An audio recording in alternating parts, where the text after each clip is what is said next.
বাংলাদেশের জল সীমানা অতিক্রম করে ভারতের জল সীমানায় ঢুকে পড়ল ভারতীয় উপকূল রক্ষী বাহিনীর হাতে আটক 28 বাংলাদেশি মৎস্যজীবী আটক।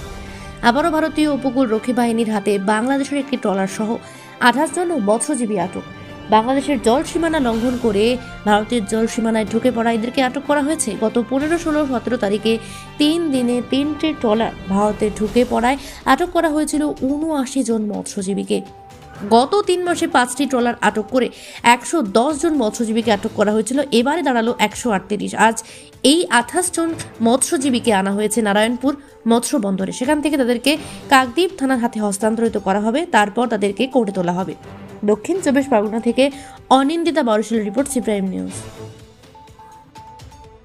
মৎস্যজীবী কিন্তু এই ট্রলারে ছিলেন এবং গত 4 দিনে পরপর 4টি বাংলাদেশি ট্রলার ভারতবর্ষের আন্তর্জাতিক ভূখণ্ডে রয়েছে।